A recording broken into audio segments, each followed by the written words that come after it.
समाज सेवी प्रदीप शर्मा बने पीएचई टेलीविजन एसोसिएशन जिला पुंछ के अध्यक्ष। पुंछ जिले के प्रसिद्ध समाज सेवी प्रदीप शर्मा को पीएचई टेलीविजन एसोसिएशन जिला पुंछ का अध्यक्ष नियुक्त किया गया। उनके चयन पर एसोसिएशन के सभी सदस्यों ने खुशी व्यक्त की और उन्हें बधाई दी। प्रदीप शर्मा ने कहा कि वे कर्मचारियों की समस्याओं को प्राथमिकता के साथ उठाएंगे और विभागीय स्तर पर उनकी जायज मांगों को पूरा कराने का हर संभव प्रयास करेंगे। उन्होंने यह भी कहा कि संगठन का मुख्य उद्देश्य पीएचई टेलीविजन कर्मचारियों को एकजुट करना और उनके अधिकारों की रक्षा करना है। संवाददाता अमरजीत सिंह। आपका नाम? मेरा नाम प्रदीप शर्मा, मैं डिस्ट्रिक्ट प्रेसिडेंट डिस्ट्रिक्ट पुंछ से बिलोंग करता हूँ।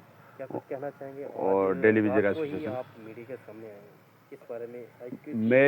मेरी प्रेस कॉन्फ्रेंस इस बारे में है कि देखो, जो ये इलेक्शन हुआ था ना, इसके बारे में मैं कुछ बात करूँगा कि ये इलेक्शन एक जम्मू कश्मीर में एक पर्व था, एक संविधान था। संविधान जब इलेक्शन शुरू हुआ तो उसमें क्या हुआ, ऐसी बात हुई कि कितनी तैयारियां होती हैं इलेक्शन में, खर्चा कितना होता है। वाइस सर्विस का जो कैंडिडेट इलेक्शन लड़ता है या बाहर से, इवन दैन की दिल्ली से लोग आते हैं कि इलेक्शन की कैंपेनिंग करने के लिए, सारे इंतज़ाम कितने, ये एक पर्व होता है। तो मैं कहता हूँ कि लोगों को इसकी कितनी आस होती है कि यार कोई हमारे कैंडिडेट जीत जाएं तो हम उस पर हमारा काम होगा, हमारे काम होंगे। ये सारे इलेक्शनों पर निर्भर था। तो इलेक्शन जब हुए तो उसके बाद लोगों की आस उम्मीदें टूट गई, जबकि ये हमारी दो पार्टियां थी, एक भारतीय जनता पार्टी और हमारी एनसी सरकार थी। तो इसमें कोई वो नहीं, वो विन हो गए, ठीक है। एनसी पार्टी ने 40 सीटें ली। सिर्फ 10 सीटों के लिए 12 करोड़ आदमी इस वक्त सफ़र कर रहा है जम्मू कश्मीर में। वो क्या बात होगी ऐसी कि कंप्रोमाइज़ ही नहीं को हो सका। 10 सीटें जो कम थी भारतीय जनता पार्टी की, हमें वो नहीं है, मगर उस पर लोगों की आस में इन्होंने अपना डिसीजन रख लिया कि हम कोई कंप्रोमाइज़ नहीं करेंगे। वो भाई, आप कंप्रोमाइज़ नहीं करोगे, उससे क्या लेना देना है? पब्लिक के बारे में क्या सोचा आपने? खाली उसको महंगाई दी।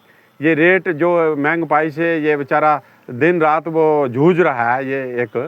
तो मैं कहता हूँ कि उससे जूझने से अगर आप कंप्रोमाइज़ कर लो तो क्या है, उसके बाद जो भी हैं, जिसका जितने भी कोई डिमांडें हैं, कोई फैसले हैं, तो वो बैठकर बात हो जाती है। जो ठीक है, अगर 10 काम एक पार्टी के होंगे, 10 दूसरी के होंगे, बाकी जो पार्टी विन नहीं हुई है, कुछ नहीं हुआ है, तो आप उनसे बातें करते हो, जो ऐसी बातें हो रही हैं। तो मैं कहता हूँ ये क्या कंप्रोमाइज़ है? कंप्रोमाइज़ ही हल है। अगर हम हो इस स्टेज पर तो हम मिनट में कंप्रोमाइज़ कर दें। क्यों? कि हमने लोगों का भला देखना है, हमने लोगों को देखना है। 12 करोड़ आबादी को, 12 करोड़ जम्मू कश्मीर की जो पॉपुलेशन है, 12-13 करोड़ है, उसने इलेक्शन बड़े धूमधाम से एक बनाया। और मैं चीफ मिनिस्टर उमर अब्दुल्ला साहब से भी कहता हूँ कि आपको रिक्वेस्ट है कि कंप्रोमाइज़ ही एक बहुत बड़ी चीज़ होती है। जिसमें सहन शक्ति नहीं है, कंप्रोमाइज़ नहीं है, वो क्या है? वो क्या इलेक्शन है? वो क्या है? कुछ भी नहीं है। मैं कहता हूँ कुछ नहीं है, फिर फ़ायदा ही नहीं कुछ। भारतीय जनता पार्टी को चाहिए कि चलो ये लोगों को बचाना है। भाई, लोगों ने, ये 12 करोड़ आदमी है स्टेट का, तो मैं इस पर ये फिर रिक्वेस्ट करता हूँ। देखो, आज टेलीविजन बेचारा आज 30 सालों से खज्जल हो रहा है। उसको बड़ी आस थी कि इन्होंने कहा था कि पहली कैबिनेट में हमारा फैसला हो जाए, फैसला करेंगे टेलीविजन का, मगर वो भी कोई ऐसा कोई कंप्रोमाइज़ नहीं हुआ। और संविधान और पर्व उसी को बोला जाता है कि लोगों की भलाई के लिए, लोगों की भलाई करो। वही संविधान हमारा, वही जम्मू कश्मीर का संविधान और हमारा जो है ये पर्व है जो इलेक्शन का, उसी को तभी माना जाता है। वो कहाँ से इलेक्शन कमिश्नर आता है, कितने खर्चे होते हैं, तो वो खर्चे सारे ऐसे ही हो गए कि कुछ भी नहीं उनका।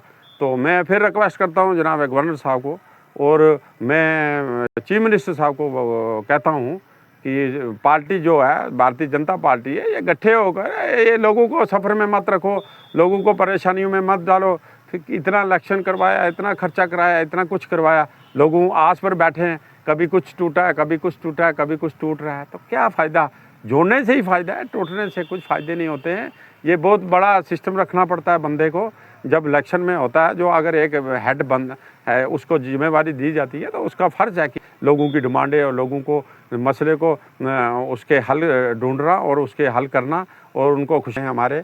तो इनका मैं बहुत शुक्रिया गुज़ार हूँ कि वो वक्तन बे वक्तन हमारे पास आते हैं और हमारी जो न्यूज़ है ऊपर तक भी पहुँचाते हैं। और CID वाले जो हैं, हमारे पुंछ की CID है, ये भी इनका भी बहुत तहे दिल से मैं शुक्रगुजार हूँ कि हमारी जो गवर्नर हाउस में भी पहुँचाते हैं हमारी न्यूज़ जो इधर पहुँच की है ये डेली विजनों की, और चीफ मिनिस्टर साहब हाउस तक भी ये पहुँचाते हैं। तो मैं इनका बहुत बहुत शुक्रगुजार हूँ।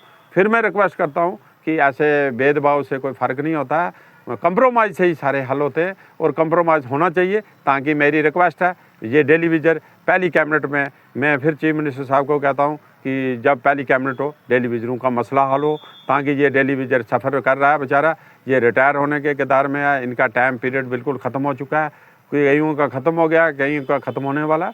तो मैं रिक्वेस्ट करता हूँ कि ये संविधान तभी हम मानेंगे, तभी हम ये पर्व इस इलेक्शन का मानेंगे जब ये डेली विजन परमानेंट होगा। Thank you.